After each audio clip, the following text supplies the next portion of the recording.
Bueno, buenas tardes a todas y todos. Les Buenas damos la tardes. bienvenida como integrantes del Centro de Estudios e Investigación en Práctica Docente.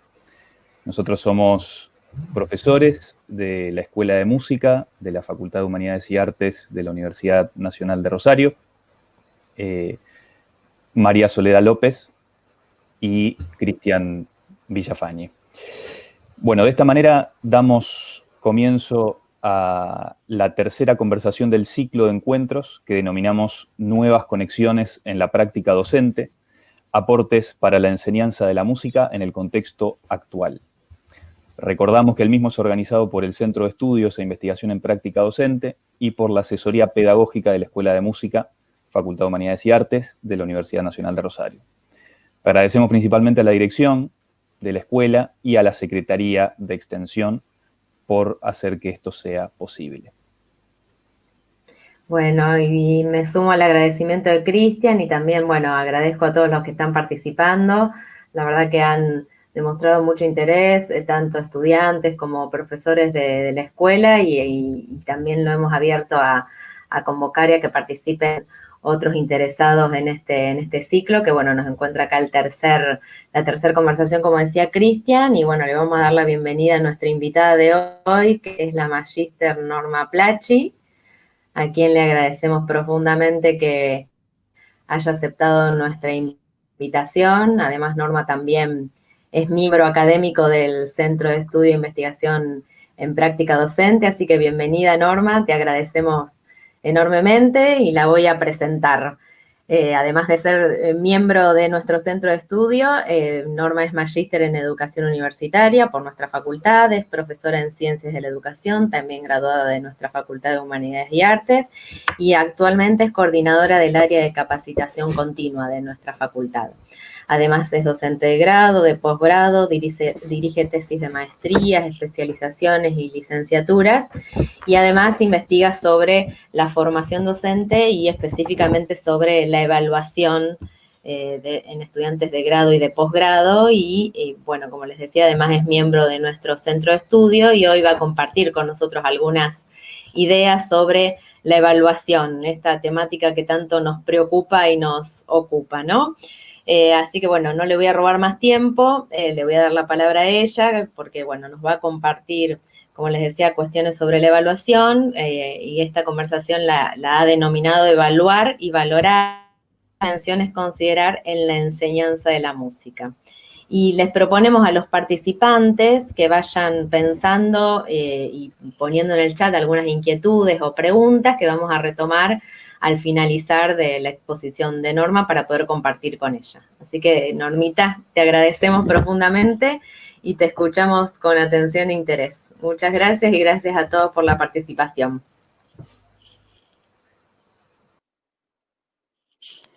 Bueno, buenas tardes a todas y a todos. Muchísimas gracias. La agradecida soy yo realmente por este reconocimiento, por haber pensado en que tengo para aportarles algunas ideas, algunas problemáticas. Así que muchísimas gracias al Centro de Estudios e Investigaciones en Práctica Docente, a la Asesoría Pedagógica de la Escuela de Música de la Facultad de Humanidades y Artes. Bueno, para mí este es un ámbito un tanto desconocido y ajeno quizás a mi formación, porque soy profesora en Ciencias de la Educación y si bien la Escuela de Música forma parte de nuestra casa, de nuestra querida Facultad de Humanidades y Artes, es un área, las áreas artísticas son áreas que tienen particularidades muy, muy específicas y muy distintas quizás al campo en el que yo transito. Entonces, desde ese lugar les agradezco enormemente pensar que desde el posicionamiento teórico que sostengo, puedo aportarles algunas ideas, algunos interrogantes, ayudar a problematizar quizás esto que es en este momento un problema mayor debido a la crisis que nos afecta y a la salida de emergencia que hemos tenido que ordenar, organizar y poner en juego. Antes de comenzar específicamente con la evaluación, quiero hacer un reconocimiento a todos los docentes distintos cargos, distintas especialidades, que realmente con las iniciativas y con la claridad conceptual con la que estamos trabajando, porque me incluyo, creo que hemos salido a salvar el sistema educativo. Y me place en decirlo, porque lo he pensado desde el principio, y escucho voces de encumbrados teóricos que reconocen y que dicen, si no fuese por los docentes, por la claridad, por las iniciativas que fueron superiores a las de los gobiernos de turno, hoy el sistema educativo estaría desintegrado y que la integración y la transformación se debe a los docentes. Entonces, desde mi lugar, el reconocimiento a todos y todas. Pensar entonces en estas circunstancias, cómo evaluar, me remite en un área específica de las artísticas, como es la música, a pensar en la articulación entre el sistema de enseñanza y el sistema de evaluación. No se puede pensar uno sin el otro. E incluso en esta transformación que estamos abordando y que estamos llevando adelante, la primera cuestión que hemos puesto en juego todos, sea el campo de conocimiento que fuere, ha sido el pensar qué hacemos ahora en pantalla, qué hacemos ante la ausencia de la presencia a la que estábamos acostumbrados o a la que teníamos como natural. Entonces, esto nos llevó un tiempo quizás reaccionar, pero las primeras reacciones fueron en el campo de la enseñanza, sin pensar demasiado quizás en cómo desarrollábamos al mismo tiempo el proceso de valoración de lo que estábamos haciendo, poniendo en juego en la práctica docente y qué pasaba en ese mientras con el aprendizaje de los estudiantes. Creo que pusimos mucho foco en la enseñanza, más que en el evaluar, hasta que nos fuimos dando cuenta, con el paso del tiempo, esto que pensábamos que era un periodo corto, se prolongó y no sabemos hasta cuándo ni cómo sigue, entonces empezamos a tomar conciencia de que evaluar es mucho más que poner una nota, que es mucho más que una calificación y que no puede estar separado de todo lo que es el proceso de enseñanza, lo que es la práctica docente, cuya métier, cuando uno dice la práctica docente, es la enseñanza. Entonces, en esa articulación es que quiero plantear algunas dudas, algunos problemas, algunas preguntas y algunas tensiones. No solo pensar las tensiones como los opuestos, sino pensar en las tensiones como estas situaciones de conflicto. O sea, cómo vamos resolviendo en esta, digamos, ausencia de la presencia que nos toca afrontar. Por un lado, entonces, creo que lo pandémico, la crisis, golpeó dentro de todo el sistema más a la evaluación que a la enseñanza. Entonces, en este golpe, en este golpeteo a la evaluación, hay algunas cosas para pensar. Cosas para pensar, y si uno va al campo de las artísticas y especialmente de la música, me puse a leer qué están diciendo en este momento quienes trabajan específicamente en las áreas artísticas, cuáles son los inconvenientes que tienen quizás diferente a otras áreas. Muchos de los investigadores, de los teóricos, plantean que la pandemia puso o visibilizó o puso a consideración algunas cuestiones que venían de arrastre, dicen. Por ejemplo, el pensar o el seguir sosteniendo que en la evaluación hay que tener un alto grado de objetividad. Entonces, cuando se pregunta, bueno, a ver, ¿a qué llaman objetividad? ¿Por qué se sigue planteando esto? Y bueno, las respuestas van por el lado de que es como una tradición, de que hay muchísimas creencias que aún se sostienen y que eso debilita el sistema de evaluación que tendría que ser mucho más formativo, mucho más holístico, mucho más integral. Es decir, rescato de estas ideas leídas a través de distintas investigaciones.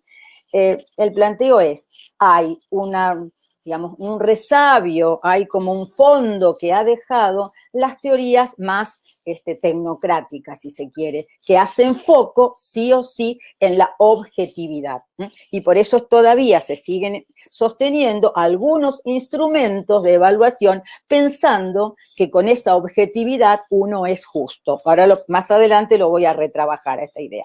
La otra cuestión que se sigue sosteniendo es algunas tradiciones o algunas creencias, sobre todo en este campo de la música, de pensar que para ser un buen músico o para desarrollar determinadas capacidades, se nace, hay algo innato. Entonces, bueno, si sostenemos todavía esto, estamos tirando por la borda muchas cosas vinculadas a la enseñanza y a la práctica docente. Nosotros estamos dentro de una escuela en el campo de la formación. Entonces, en el campo de la formación hay que ir quizás desterrando o retrabajando, ¿no?, estas creencias o estas tradiciones para realmente provocar transformaciones en el campo de la evaluación. O sea, poder corrernos de este modelo tan centrado en la objetividad, poder corrernos de que existen algunos instrumentos que son más válidos que otros, eso no es así. O sea, la validez va a depender de lo que queremos evaluar y de cómo lo queremos evaluar. Entonces aquí aparecen dos interrogantes que también van de la mano en los dos campos. ¿Qué y cómo evaluamos? Tiene que ver con el qué y cómo enseñamos. O sea, esa coherencia a la que estamos obligados tiene que ver con, si yo trabajo en el campo, sobre todo ahora, que a través de las pantallas no podemos dar explicaciones teóricas durante 2 horas, porque seamos honestos, nos quedamos con los cuadraditos y no sabemos del otro lado si están, si no están, si se fueron a dormir. Entonces, es decir, más que nunca, la creatividad ha surgido y sabemos que podemos jugar una explicación, pero más que una explicación, un interrogante, podemos generar distintas tareas, propuestas, y que cuanto más creativas y más, digamos, agudicemos la pregunta y la buena pregunta, la pregunta que despierte en el otro, que tenga que leer, que tenga que buscar, que tenga que unirse a un colega, a un compañero para poder resolver algo, nos hace pensar que también tenemos que evaluar de esa manera. Que si trabajamos, ¿no?, buscando algunas estrategias para flexibilizar lo que siempre veníamos haciendo en el mundo presencial, bueno, también con la evaluación tenemos que jugarla igual. Es decir, con la enseñanza nos dimos cuenta que lo presencial no lo podíamos pasar a pantalla tal cual. Lo intentamos al principio y después tuvimos que ir cambiando. A ver, habrá quienes de entrada se dieron cuenta que eran dos lógicas diferentes. Pero bueno, el primer sacudón nos llevó, y por eso nos encontramos y miramos desde el nivel inicial a la universidad, miramos la cantidad de tareas, de actividades, la demanda hacia el otro, porque teníamos temor de no cumplir con lo que teníamos proyectado. Nos tuvimos que dar cuenta y tuvimos que pensar en una enseñanza, priorizar, empezar de cero, digamos, decir, bueno, esto que tengo planificado, que tengo propuesto, ¿cómo lo fui adaptando? ¿Cómo lo fui ajustando? Y en eso hay que ajustar y adaptar la evaluación. O sea, en este momento, octubre, tenemos que priorizar lo priorizado. ¿Qué es lo prioritario para seguir enseñando y lo prioritario para ser evaluado al mismo tiempo? Entonces, aquí aparece otra pregunta o otra problematización. ¿Cuál es el mejor modo, me estarán preguntando ustedes del otro lado, que planteas para evaluar en estas circunstancias? Creo que el mejor modo o lo más acertado es la evaluación formativa. Y con esto no quiero decir que la evaluación formativa sea opuesta a la evaluación sumativa. Lo formativo remite, ¿sí?, a formar. Y estamos en tareas de formación. Entonces, ¿qué es formar? Transformar, dar forma. Que este otro, con las tareas, con la propuesta que hago, trato de ayudar, de construir desde el espacio que me toca en esa formación. Con la evaluación tiene que pasar lo mismo.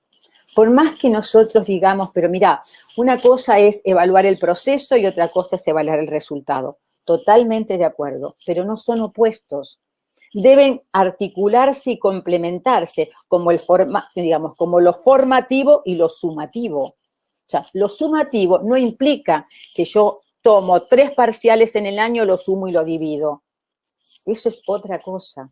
Eso no es evaluación. O sea, si yo pienso en la evaluación realmente en el sentido cabal de que evaluar es una práctica compleja, que está atravesada por una variedad de dimensiones, entre ellas la dimensión social, la política, la ética, la filosófica, la cultural, o sea, lo multidimensional lo atraviesa. Entonces, no puedo pensar solo en algo sumativo o en algo que me dé objetividad. O sea, me estoy cambiando de paradigma en eso, me estoy cambiando de posicionamiento filosófico. Es decir, no puedo enseñar de un modo y evaluar de otro.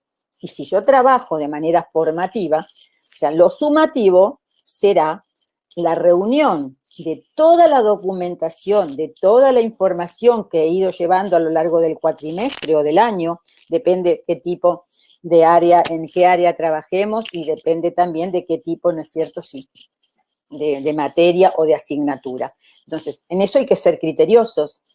Entonces, no podemos, digamos, la evaluación como la enseñanza se juegan según el sentido que le demos. Según, digamos, el basamento filosófico va a depender de la filosofía que subyace. Es decir, ¿cómo la pienso? ¿Qué es para mí formar en el campo de la educación musical? Quizás sea la primera pregunta. ¿Qué significa para mí la práctica docente? Dentro de esa práctica, ¿qué significa enseñar y qué significa evaluar? A lo mejor son las primeras preguntas que debemos hacernos para encontrar a lo mejor como un camino, ¿no? Es decir, saber hacia dónde queremos ir. O sea, ¿qué queremos para con estos estudiantes?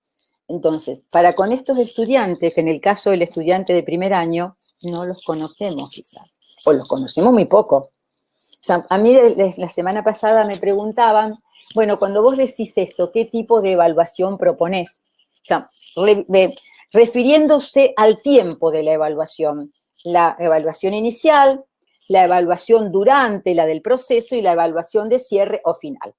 Digamos, cuando uno clasifica la evaluación de ese modo, la está catalogando, clasificando por los tiempos. Entonces, qué mejor que ya ahora se nos fue ese tiempo, pero qué mejor quizás en abril, cuando empezamos a tener que trabajar en pantalla, a no verlo al otro como queríamos o como deseábamos, si una evaluación, la evaluación que algunos llaman diagnóstica, que viene del campo médico, para mí es la evaluación inicial, la que me permite un conocimiento del otro, un acercamiento.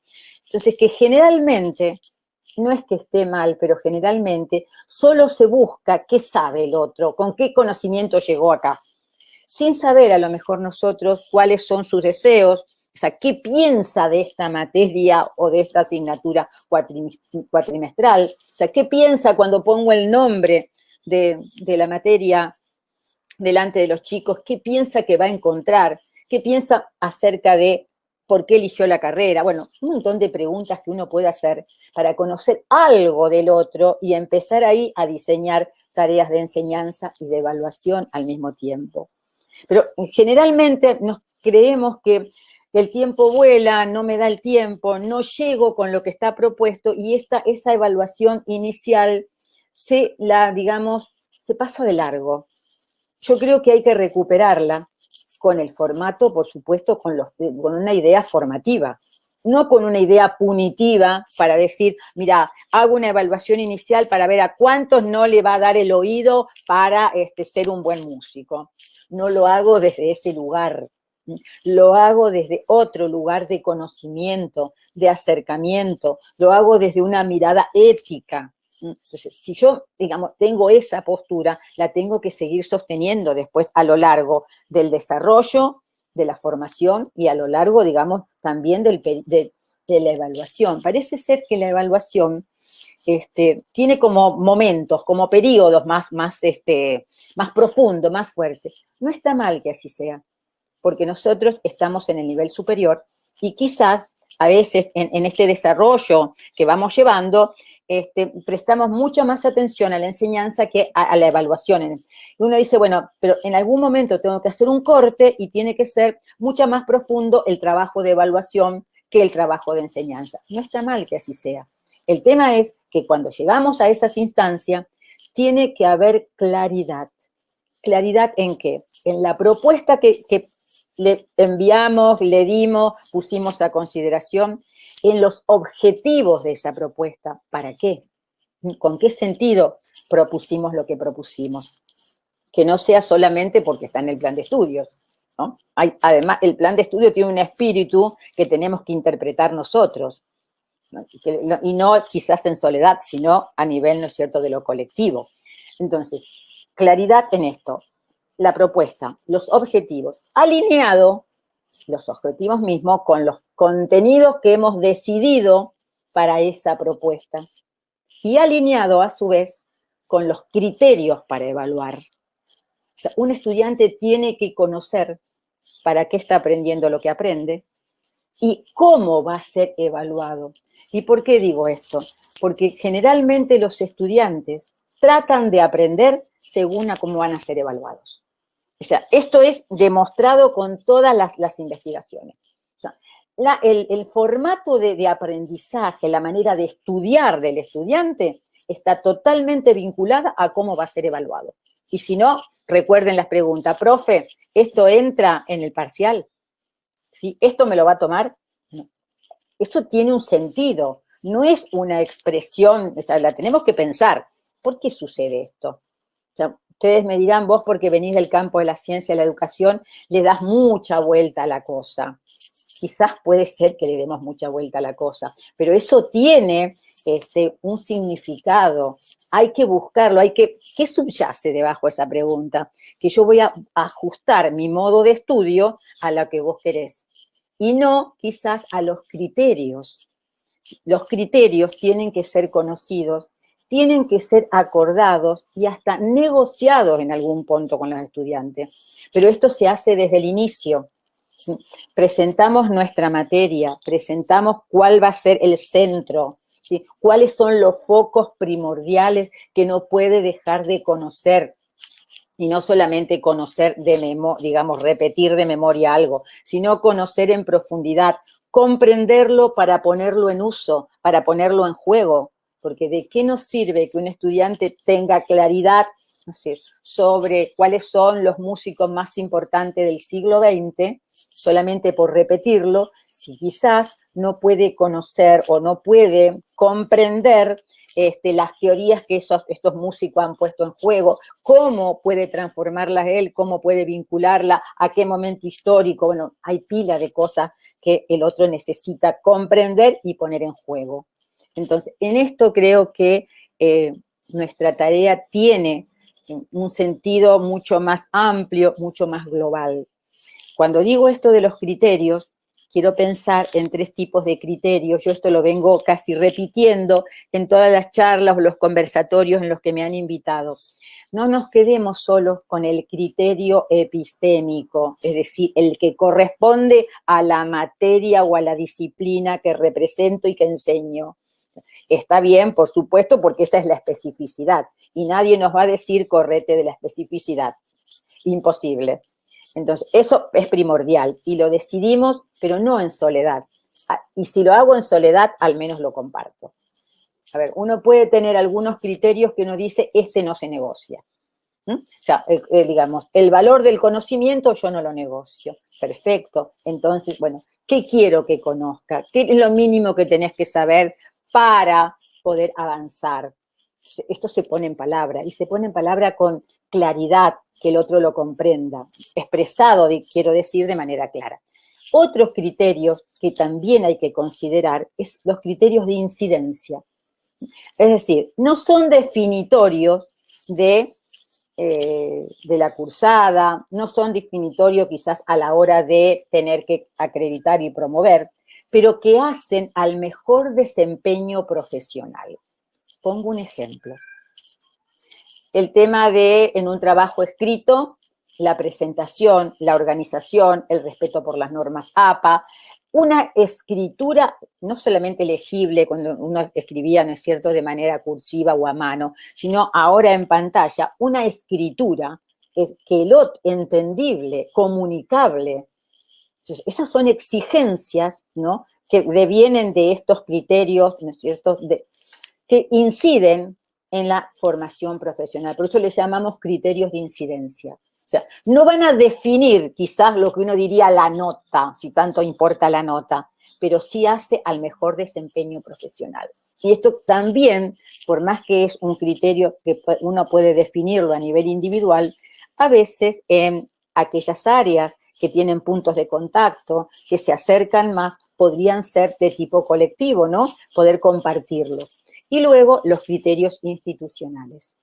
Hay ciertos criterios institucionales de los que también tenemos que dar cuenta. No se aceptan manifestaciones racistas, no se acepta ningún tipo de ejemplo que vaya en contra de o que genere violencia contra la mujer, con violencia de género. O sea, son cuestiones muy fuertes, que hay que también poder considerarla, pero esa no es en soledad, eso es el colectivo docente en este caso, de la Escuela de Música, y que quizás esos criterios de vez en cuando hay que revisarlos, porque a veces quedan instituidos y, bueno, esto siempre se hizo así. A veces siempre se hizo así, a veces hay que juntarnos y poder volverlo a leer, a ese siempre se hizo así, y poder transformarlo, cambiarlo, y bueno, y si se puede seguir sosteniendo así, en buena hora, pero que sea revisado, quiero decir. Quiero volver al tema de los criterios. Esos criterios nos van a llevar a que realmente la evaluación sea formativa. O sea, ¿por qué? Porque hay esta coherencia entre lo que proponemos y cómo va a ser valorado el trabajo. Y también me lleva a otra cuestión, que sería las devoluciones. No puede existir una evaluación formativa de proceso, ¿sí?, o una evaluación que uno dice alternativa y auténtica. Y uno dice, ¿alternativa de qué? De la evaluación tradicional. Auténtica, porque esos conocimientos que hemos estado jugando o que hemos estado enseñando, jugando en clase, quiero decir, entre comillas, ¿sí?, tienen que ser, digamos, articulados con situaciones de la realidad. Una realidad cercana, una realidad social, una realidad cultural, pero tienen que ser, digamos, puestos a disposición para comprender la realidad en última instancia. Pero tienen que estar jugados de algún modo, por eso uno dice auténtico. Y ustedes podrán preguntarme, ¿cómo se hace una evaluación auténtica? Tiene que ver con una enseñanza auténtica. Sí, por ejemplo, si nosotros trabajamos a partir de, que no quiere decir que tengamos que hacerlo todo así, pero uno de vez en cuando trabaja con casos, con problemas, con análisis de hipótesis, con proyectos, con experiencias. Esos formatos pueden ser retrabajados en situaciones de evaluación.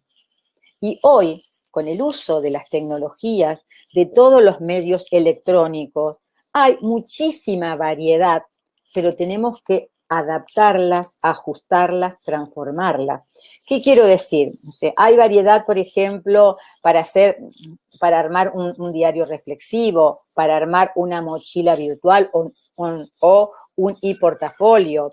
Hay variedad, por ejemplo, para hacer trabajos en equipo, pero los formatos, inclusive que presenta la propia plataforma Moodle, no son formatos pensados para la realidad del alumno con el que estoy trabajando. Son formatos pensados para una realidad global. O sea, yo tengo que hacer esos ajustes, esas transformaciones, esas modificaciones. No se trata de tomar esto y llevarlo al aula.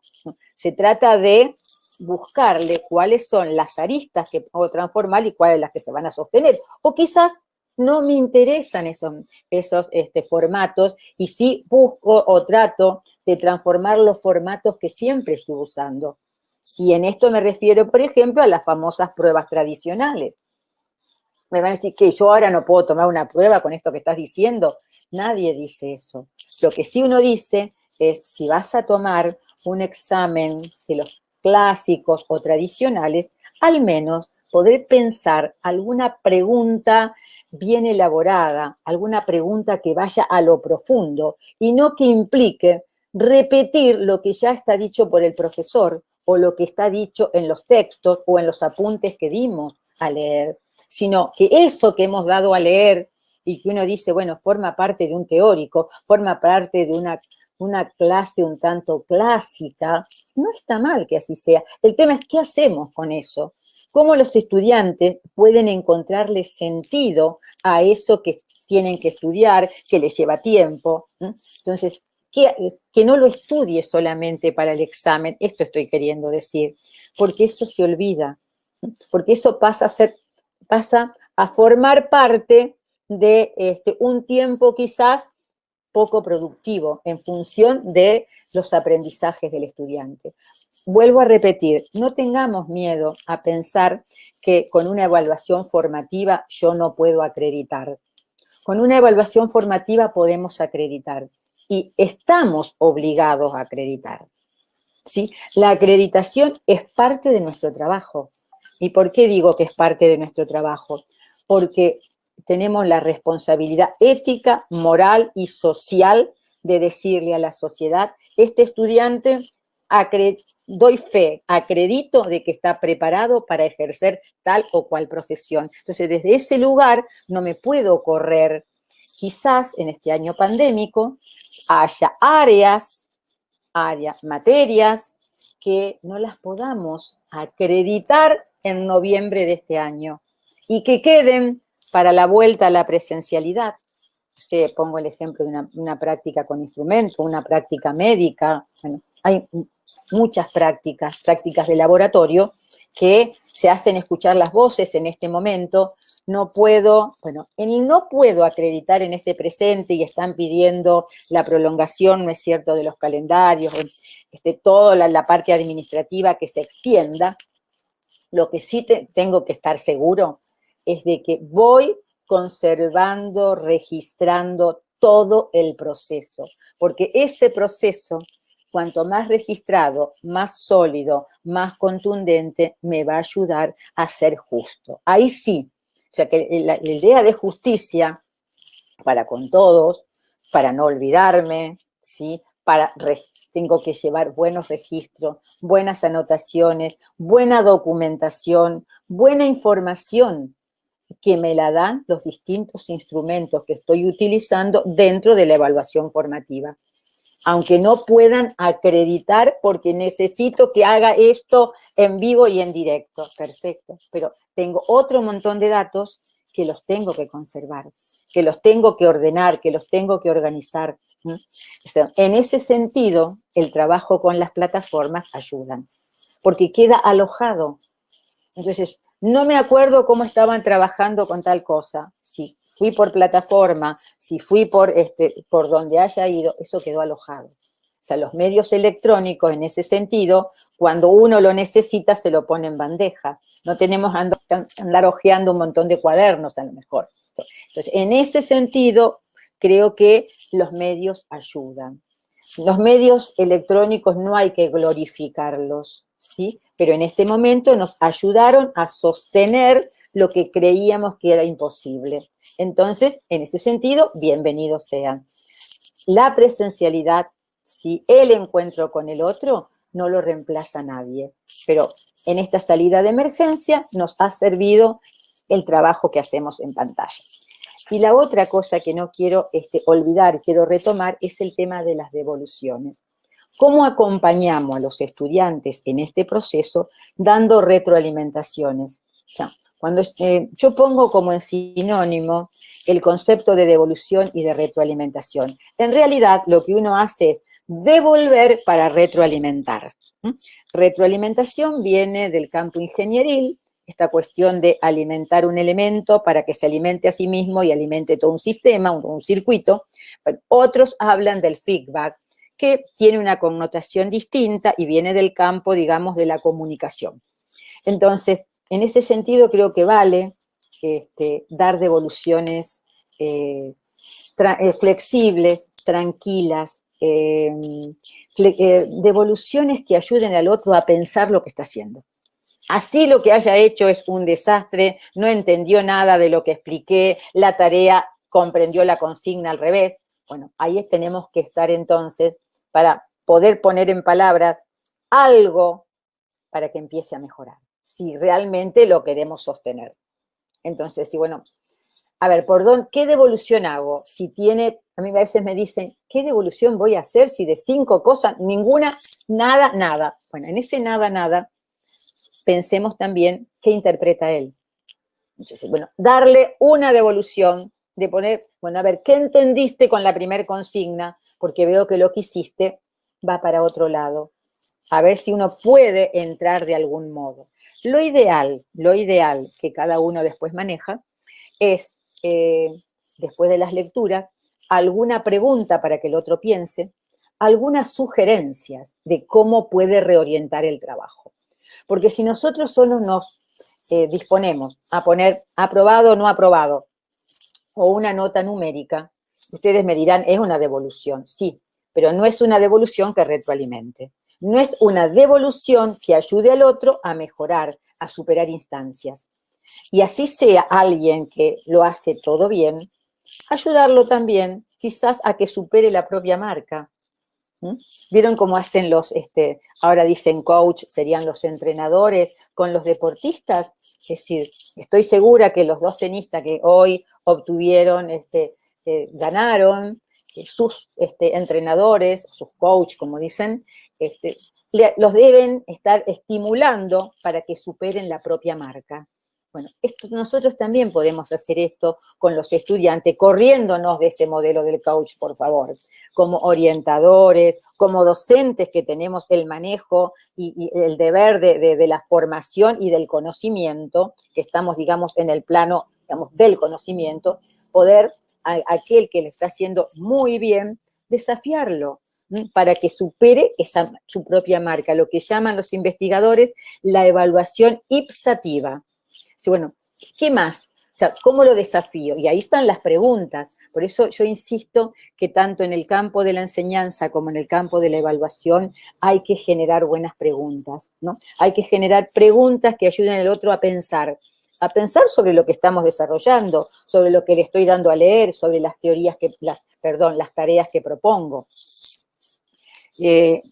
Voy a tratar de cerrar algunas ideas como para dejarles a lo mejor más inconvenientes que resoluciones y poder resolver o charlar con ustedes sobre algunas preguntas. Sí me lo anoté, digamos que a modo de recapitulación de esta charla así un poco informal, si se quiere, qué cosas tienen que quedarnos claras, que tenemos que enseñar y evaluar al mismo tiempo o de manera articulada. Que la evaluación es mucho más que poner una nota.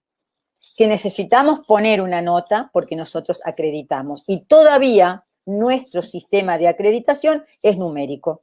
Hay sistemas de acreditación que van con aprobado o no aprobado. Nosotros tenemos un sistema numérico, con una escala numérica. Entonces, por ahora, nos tenemos que ajustar a esto. Por supuesto que lo que es 10 para uno es muy diferente para otro, esa es otra discusión.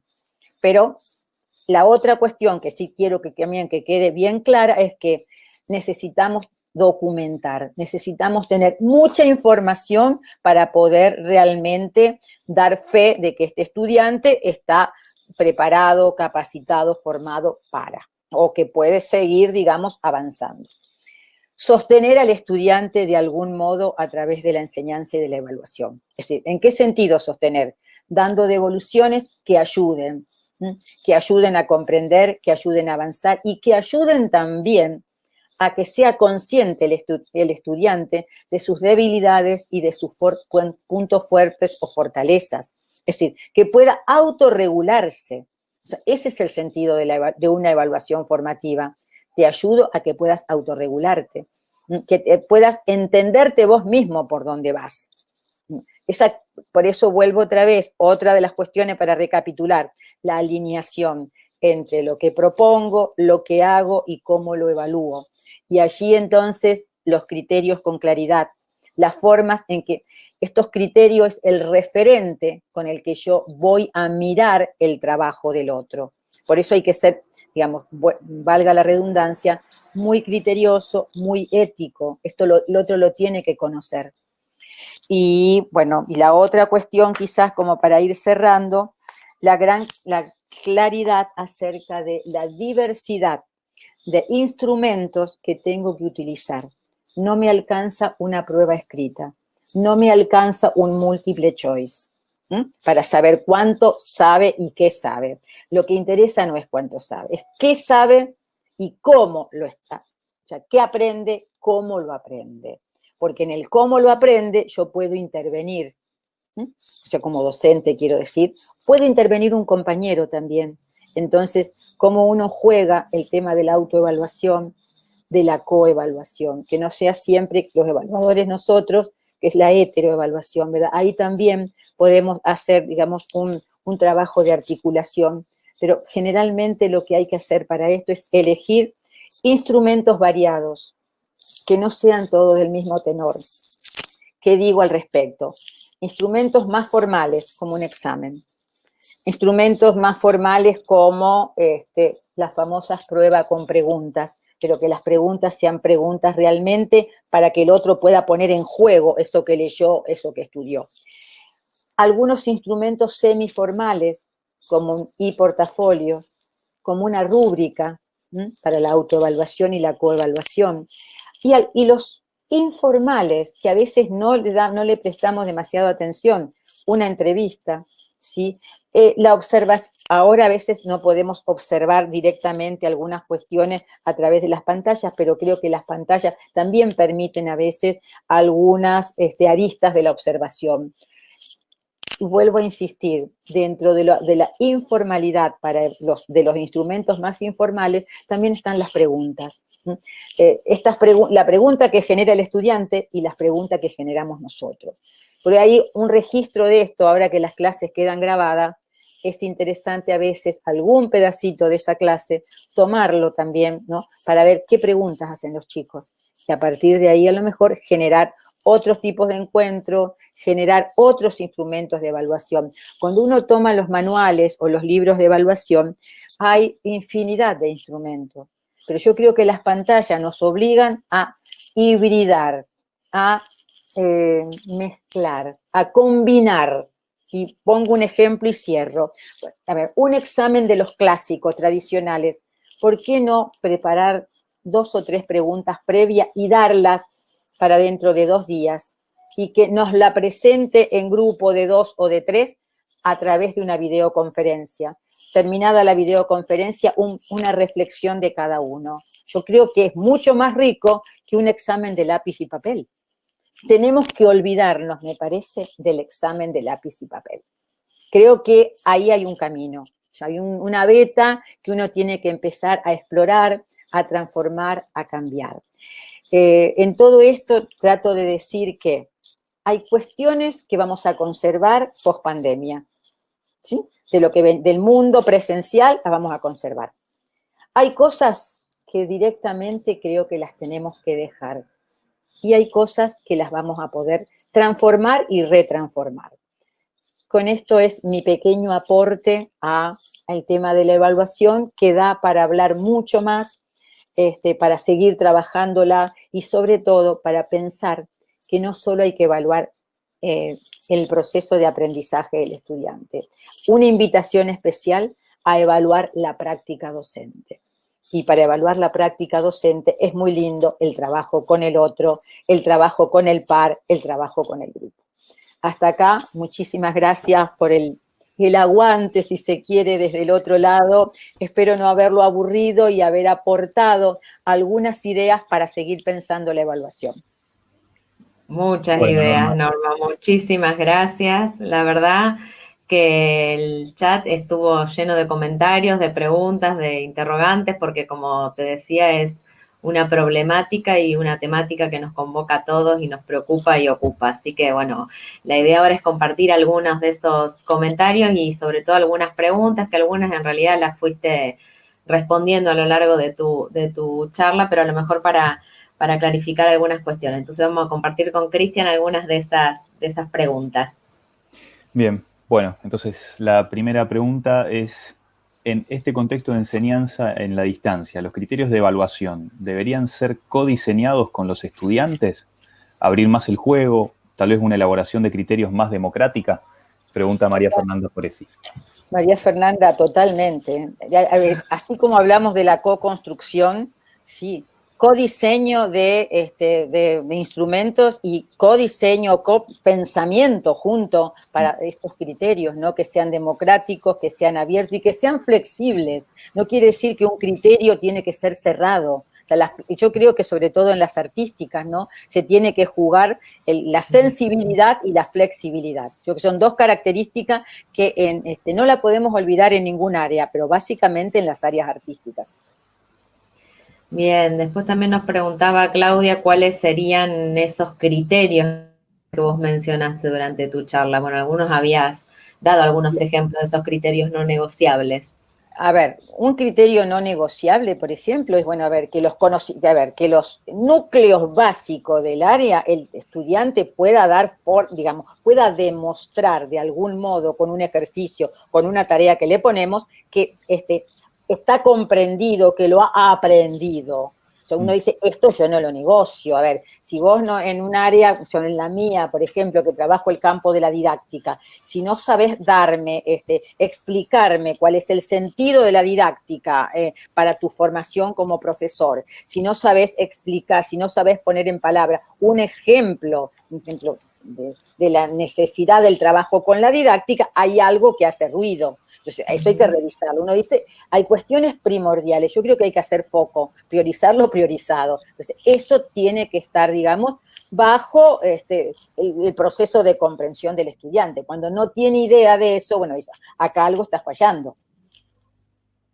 Bien, bueno, la tercera pregunta dice así: ¿la enseñanza por medios virtuales permite o debería al menos fomentar el trabajo interdisciplinario? ¿Cuál sería o serían el mejor formato evaluativo en ese campo? Gabriel Data pregunta. Yo creo, hola Gabriel, ¿cómo te va?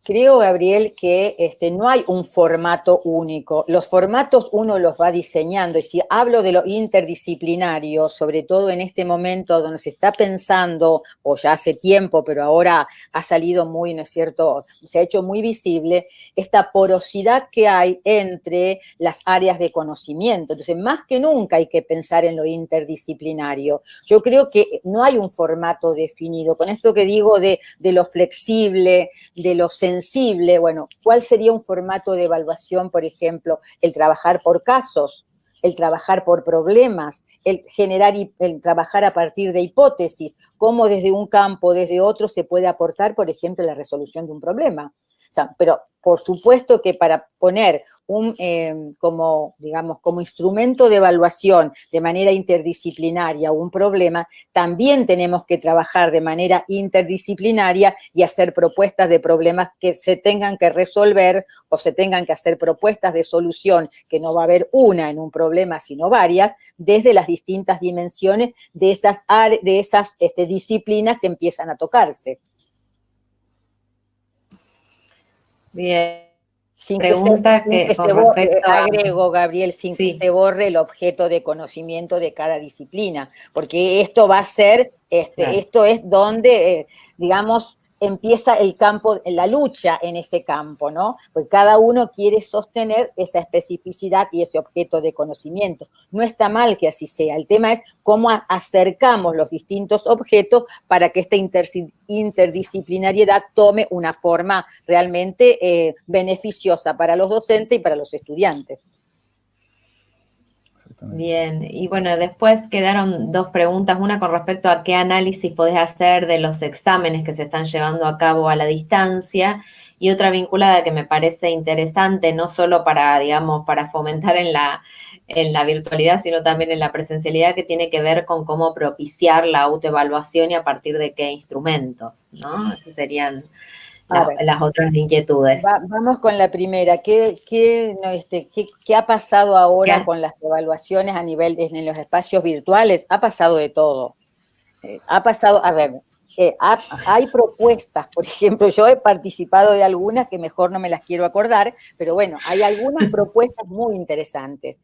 Hubo propuestas de estas combinadas, que puse un ejemplo, donde, por ejemplo, fue una propuesta muy linda, donde se le dio a los estudiantes una tarea, pero era una tarea que debían hacer de manera como ellos querían, los grupos los formaban ellos, más de 3 o 4 no podían ser, lo presentaron, ¿sí?, a través de una videoconferencia. Esa videoconferencia fue escuchada por todos y la que menos evaluó fue la profesora titular, sino que los propios grupos, ella elaboró unas rúbricas que las elaboró primero sola y después se arrepintió y se la dio a los estudiantes que por favor ellos las revisaran y le hicieran todas las correcciones que creían necesarias, porque tenían que ver con los criterios de evaluación que estaban propuestos. Bueno, se fueron modificando a lo largo de una semana esas rúbricas. Cuando terminaron las conferencias, cada grupo recibió la rúbrica de los distintos grupos y entonces ahí mismo se autoevaluaron ellos. Es decir, pudieron recibieron la coevaluación de los compañeros, ¿sí? La profesora agregó su mirada también y los propios, los que habían dado expresado, se habían mostrado en la videoconferencia, pudieron también autoevaluarse. Entonces, yo creo que hay formatos combinables. Con respecto a los exámenes, también me tocó ver cosas opuestas a esa, de gente que no quiso que se la grabase, que no quiere clases en pantalla, no quiere quedar grabada. Entonces sometió, porque no hay otra palabra, sometió a los estudiantes a que se presentaran en pantalla, presentaran el documento. Era un tribunal, formé parte de ese tribunal, y cuando le decíamos a la profesora, pero no hay otra forma, no, yo no quiero que se grabe, entonces los estudiantes estuvieron 2 horas en pantalla, mostrando delante nuestro, escribiendo, y después la profesora 1 hora más para leer cada examen. Entonces, ¿cuál fue el sentido de pasar lo que se hace en lo presencial, el de lápiz y papel, a la pantalla? ¿Quién aprendió? Nadie. O sea, al contrario, estábamos todos molestos y los propios estudiantes. Entonces, yo creo que hay que flexibilizar, pero en el buen sentido, en el sentido de decir, buscarle cómo lo virtual o lo remoto, lo a distancia, nos ayuda a ver otra realidad. Y la autoevaluación, para contestar la última pregunta, hay que ir trabajándola a medida que se enseñe. Yo no puedo llegar a un día de un examen final y decirle a un estudiante, bueno, después que hiciste esto, ¿qué nota te pondrías? Porque eso no es autoevaluación. Eso es un ejemplo de una cuestión que no tiene mucho sentido.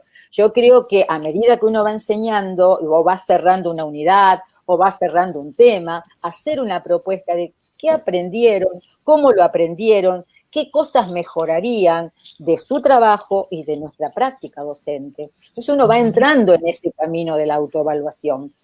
Una grilla o una rúbrica que la armamos en conjunto o la armo sola y se la doy. Bueno, ahora autoevaluate. ¿Qué te pondrías en cada uno de estos ítems que fueron los ítems que estuvimos trabajando? Después dársela a un compañero que la evaluó, después la evalúo yo. Pero entonces ahí tenemos la mirada del estudiante. Y a veces nos pasa, me ha pasado, que en algunos ítems o en algunas aristas se retasean nota porque saben, dicen, lo hice bien, pero no había estudiado tanto. Entonces, hasta estos lazos de confianza, que es lo que no hay que perder, se acentúan. Cuando del otro modo los lazos de confianza se rompen, ¿no? Yo la pregunta que me quedé por hacerle a esta profesora que no quería ser grabada, ¿no? ¿Quién nos asegura que la presencialidad evite la copia y el plagio? Yo creo que ahí hay que trabajar con uno mismo, con su propia práctica, ¿no? ¿Por qué tanta desconfianza? ¿De dónde viene? Sí, además, Normi, esto que vos planteás de trabajar la autoevaluación y la coevaluación también como un proceso, no solamente pensarlo al final y al cierre, ¿no?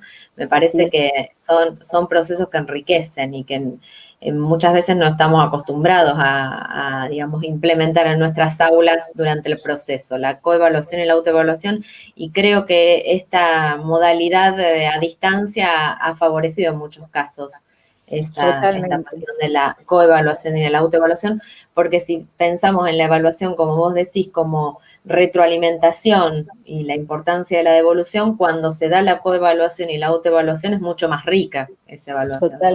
Totalmente. O inclusive obligarlos a ver, ¿qué devolución te harías vos mismo de esto? A ver, ¿qué dirías de tu trabajo? Pero Claro. vuelvo a repetir, no lo podemos esperar. Fomente la reflexión, Claro. Claro. Bueno, Norma, te agradecemos enormemente y estás viendo algunos comentarios, recién estaban pasando, agradeciéndote, felicitándote, bueno, solicitando material escrito para trabajar en los institutos, algunos compañeros de Norma, así que bueno, después en tal caso nos podés pasar, Norma, y nos escriben encantadísima de compartir, o encantadísima al centro de la verdad. estudio. Totalmente, al centro de estudio, totalmente los libros están a disposición, tranquilos, que todo lo que tenemos lo ponemos en juego. ¿Sí? Sí, No vale tener una vasta biblioteca si uno no la puede compartir, yo pienso eso. Sí, pero además quieren tus escritos, así que bueno, después compartimos. No, y te lo puedo pasar, tranquila. Listo, bueno, te agradecemos enormemente con esta tarea y sobre todo con el centro de estudio. Muchísimas gracias por compartir este tiempo, estas ideas con nosotros. Así que muchas gracias a Norma, muchas gracias a todos por acompañarnos. La despedimos a Norma y nos encontramos con todos. Gracias, Normita, muchas gracias. Chao, Norma, muchas gracias. Y nos encontramos en el próximo encuentro, Cristian, del ciclo. Exactamente. Bueno, les agradecemos entonces enormemente a quienes participaron y los invitamos a unirse en nuestro próximo encuentro, que será el día viernes 16 de octubre a las 16:30 horas y que va a estar destinado a abordar un nuevo desafío y se titula Lo imprevisto, una puerta que se abre, a cargo de los educadores musicales Pepa Bianco y Eric Giles, quienes también son miembros académicos de nuestro centro de estudio. Bien, y recuerden que deben inscribirse también en ese encuentro, como en cada uno de los encuentros, más allá que participen de todo el ciclo, porque bueno, después en función de eso se emiten los certificados de cada uno de los encuentros.